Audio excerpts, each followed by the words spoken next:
الحمد لله وكفى وسلام على عباده الذين اصطفى أما بعد أعوذ بالله من الشيطان الرجيم بسم الله الرحمن الرحيم ما كان محمد أبا أحد من رجالكم ولكن رسول الله وخاتم النبيين صدق الله العظيم.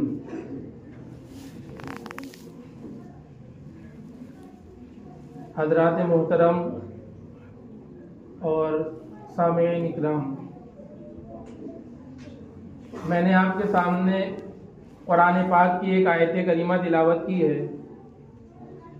اور اس وقت اس آیت کریمہ کے ذریعے سے میں آپ کے سامنے بہت ہی اہم اور ایک بہت ہی حساس اور بہت ہی نازک عقیدے کی وضاحت کر دینا چاہتا ہوں. اللہ تبارک و تعالی نے امت کی رہبری کے لیے، امت کی ہدایت کے لیے اور امت کو سیدھا راستہ بتلانے کے لیے جن حضرات کو متعین کیا اور جن حضرات کو منتخب فرمایا، ان حضرات کو انبیاء اکرام کہا جاتا ہے. اللہ تعالیٰ نے جب جب ضرورت پڑی، جتنی ضرورت پڑی، اتنے حضرات کو بھیجتا گئے، اور حضرات انبیاء نے آ کر کے اللہ کے بندوں کو اللہ کا راستہ بتلایا اور اللہ کے دشمن یعنی شیطان کے راستے سے روکنے کی ہدایت اور تعلیم دی.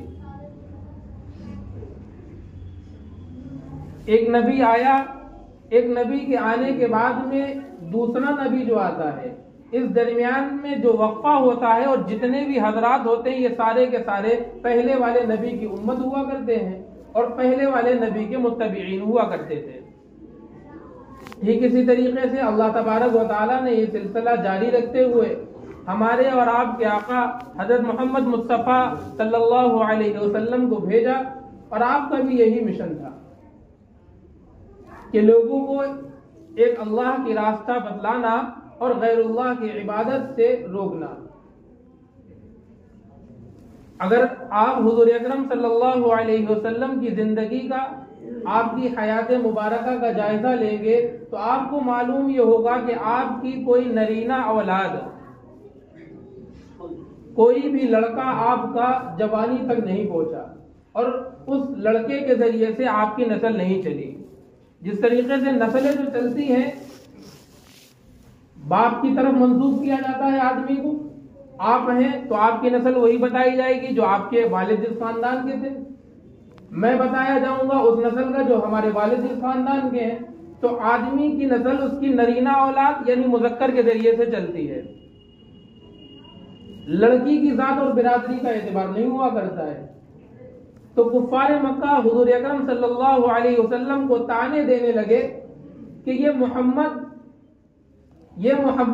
جو یہاں مکہ میں بیٹھ کر کے، جن کے پاس کھانے کے لیے رزق نہیں ہے، جن کے پاس اوڑھنے کے لیے کپڑے نہیں ہیں، جن کے پاس چھپانے کے لیے چادر نہیں ہے اور گھر نہیں ہے، یہ مکہ میں بیٹھتے ہیں اور باتیں کرتے ہیں ایران اور توران کی.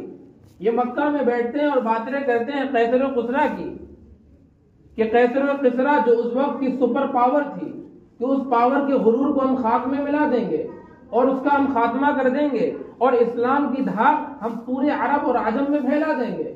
جن کے پاس رہنے کے لیے کچھ نہیں، کھانے کے لیے کچھ نہیں، پہننے کے لیے کچھ نہیں، اور سب سے بڑی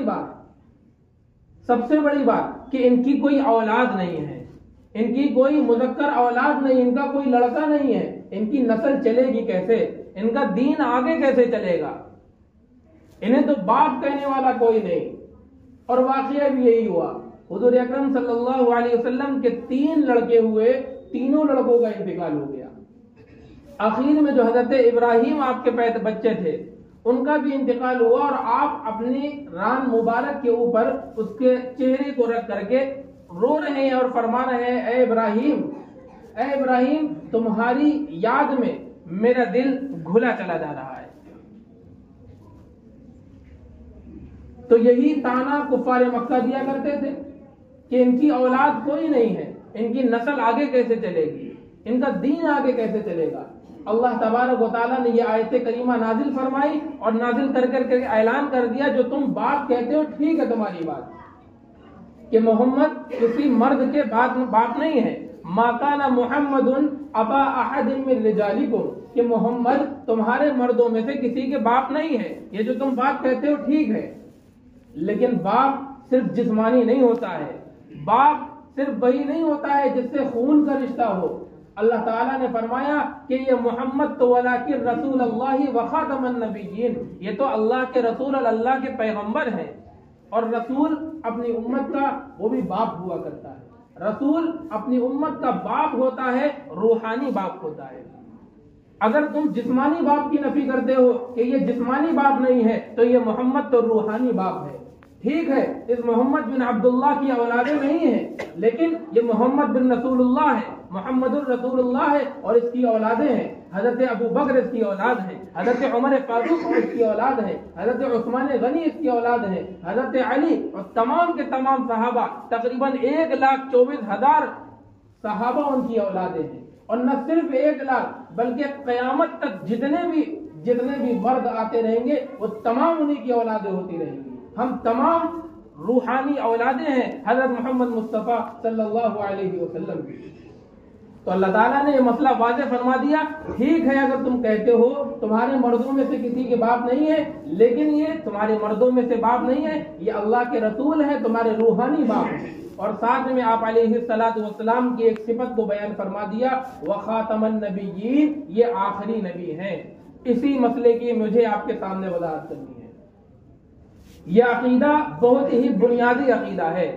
یہ عقیدہ اسلام اور کفر کا عقیدہ ہے کہ اگر کوئی بندہ اس عقیدے سے اختلاف کرتا ہے، اگر کوئی بندہ یہ کہتا ہے کہ نبی کو ہم نبی مانتے ہیں، ان کو نبی برحق مانتے ہیں، ان کو پیغمبر مانتے ہیں، ان کو رسول اللہ مانتے ہیں، لیکن یہ نہیں مانتے کہ وہ آخری نبی ہیں، تو وہ دائرے اسلام سے خارج ہو جائے گا. اسے کلمہ پڑھنا پڑے گا اب اسلام کے دائرے کے اندر آنے کے لیے. کیوں؟ کیونکہ یہ عقیدہ اسلام اور کفر کا عقیدہ ہے. اور اللہ تعالیٰ نے فرمایا اسی آیت میں آگے، وَكَانَ اللَّهُ بِكُلِّ شَيْءٍ عَلِيمًا، اللہ ہر چیز کو جانتا ہے. تو اللہ کو یہ بھی معلوم تھا اس دنیا کے اندر ایسے بدبخت اور لوگ بھی آئیں گے جو اپنے بارے میں یہ کہیں گے کہ ہم آخری نبی ہیں، اپنے بارے میں کہیں گے ہم بھی رسول ہیں. تو اللہ کے نبی علیہ الصلوۃ والسلام نے بھی پیشین گوئی فرما دی تھی، سَيَكُونُ فِي أُمَّتِي 30 كَذَّابُونَ دَجَّالُونَ، 30 جھوٹے دجال پیدا ہوں گے، كُلُّهُمْ يَزْعُمُ أَنَّهُ نَبِيٌّ، ہر ایک کا کہنا یہ ہوگا کہ میں نبی ہوں. اللہ کے نبی نے فرما دیا، وَأَنَا خَاتَمُ النَّبِيِّينَ لَا نَبِيَّ بَعْدِي، میں آخری نبی ہوں، میرے بعد قیامت تک کوئی نبی نہیں آئے گا. اب اگر آپ سوچیں یا یہ لوگ کہیں کہ حضرت عیسیٰ آئیں گے، تو پھر یہ بات کیسے صحیح ہوئی کہ قیامت تک کوئی نبی نہیں آئے گا؟ تو حضرت اما عائشہ صدیقہ رضی اللہ تعالی عنہا نے اس مسئلے کو بھی بالکل واضح اور بے غبار کر دیا اور فرما دیا، مطلب میرے آقا کا یہ ہے کہ میرے بعد کسی کو نبی بنایا نہیں جائے گا. اور حضرت عیسیٰ یہ تو پہلے کے نبی ہیں. حضرت عیسیٰ کے بارے میں ہمارا عقیدہ بالکل صاف اور واضح ہے. حضرت عیسیٰ کے حواریین جب آئے آپ کو قتل کرنے کے لیے، حضرت عیسیٰ اپنی عبادت خانے کے اندر تھے، ایک شخص اندر داخل ہوا.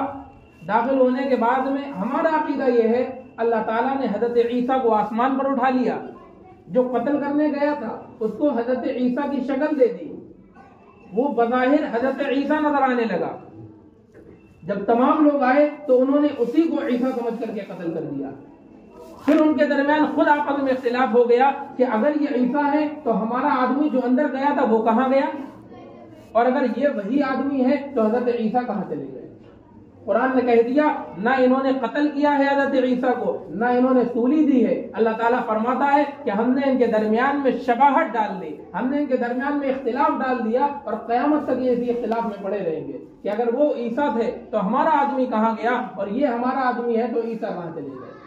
مسلمانوں کا عقیدہ یہ ہے حضرت عیسیٰ کو اللہ تعالیٰ نے آسمان پر اٹھا لیا اور قرب قیامت وہ نازل ہوں گے اور تشریف لے کر کے آئیں گے. تو حضور اکرم صلی اللہ علیہ وسلم کے بعد کوئی نبی نہیں ہے، نہ آئے گا. کوئی اگر کسی کو نبی مانتا ہے تو وہ دائرہ اسلام سے خارج ہے. یہ بات میں اس وجہ سے کہہ رہا ہوں کہ اللہ کے نبی علیہ الصلوۃ والسلام کے بعد میں کئی سارے جھوٹے پہ کھڑے ہو گئے اور جنہوں نے آ کر کے دعویٰ کیا ہم بھی نبی ہیں. ہمارے قریب ہی زمانے کے اندر سن 1857 کی جنگ آزادی کے بعد میں انگریزوں نے انگریزوں نے ایک شخص کو کھڑا کیا، قادیان سے لا کر کے ایک شخص کو کھڑا کیا اور اس سے یہ کہا کہ تم مسلمانوں کے اندر پھوٹ ڈلوا دو۔ اس نے بہت ہی اللہ والوں کا طریقہ اپنایا، اپنے آپ کو مسلمان ثابت کیا، داڑھی ٹوپی رکھ لی، کئی کتابیں لکھی اور اس نے دھیرے دھیرے دعوے کرنا شروع کر دیے۔ بالآخر جا کر اس نے دعویٰ یہ بھی کر دیا میں نبی ہوں اور مجھے اللہ نے نبی بنا کر کے بھیجا ہے۔ اور آج بھی اس کے متبعین ہیں جنہیں قادیانی کہا جاتا ہے، وہ بھی ہمارے معاشرے کے اندر، ہمارے ماحول کے اندر بکثرت ہیں اور وہ اس کی تبلیغ کر رہے ہیں کہ تم اللہ کے نبی کو آخری نبی نہیں مانو۔ ٹھیک ہے، اگر وہ آخری نبی ہیں بھی، لیکن دروازہ نبوت کا ختم ہوا، کھڑکی ابھی بھی کھلی ہوئی ہے۔ اور ہمارے جو نبی ہیں قادیانی، ان کو تم نبی تسلیم کرو۔ اگر کسی نے نبی تسلیم کر لیا تو وہ فوراً دائرۂ اسلام سے خارج ہو جائے گا۔ یہ ایک تعجب کی بات ہے کہ اللہ کے نبی علیہ الصلوۃ والسلام کے جتنے بھی صحابہ تھے، ان صحابہ نے آپ کی اتباع کی اور ایسی اتباع کی کہ قیامت تک کوئی شخص ایسی اتباع نہیں کر سکتا۔ قیامت تک کوئی شخص اس طریقے سے اتباع نہیں کر سکتا۔ آپ علیہ الصلوۃ والسلام وضو کر رہے ہیں، پانی نہیں گر رہا ہے، اس پانی کو جمع کر لیا۔ آپ اپنے ناخن کاٹ رہے ہیں، اس ناخن کو جمع کر لیا۔ آپ کے سر مبارک کا کوئی بال گرتا ہے، آپ کی داڑھی مبارک کا کوئی بال گرتا ہے تو اس بال کو زمین پر نہیں گرنے دیتے، جمع کر لیتے ہیں اور اپنے پاس رکھتے ہیں بطور برکت کے۔ ان صحابہ نے حضور کی اتباع کی، انہیں نبوت نہیں ملی۔ اور آج ہمارے زمانے میں 19ویں صدی میں آ کر جا کر کے ایک بندہ کھڑا ہوتا ہے اور اپنے آپ کے بارے میں نبوت کا دعویٰ کرتا ہے۔ اللہ کے نبی نے فرما دیا، ہر ایک دعویٰ کرے گا اور یہ کہے گا میں نبی ہوں، میں آخری نبی ہوں اور میرے بعد قیامت تک کوئی نبی نہیں آئے گا۔ تو یہ عقیدہ ختم نبوت کا عقیدہ ہے۔ اللہ تبارک و تعالیٰ اس عقیدے پر ہم سب کو جمنے کی توفیق عطا فرمائے۔ آمین۔ وآخر دعوانا الحمدللہ رب العالمین۔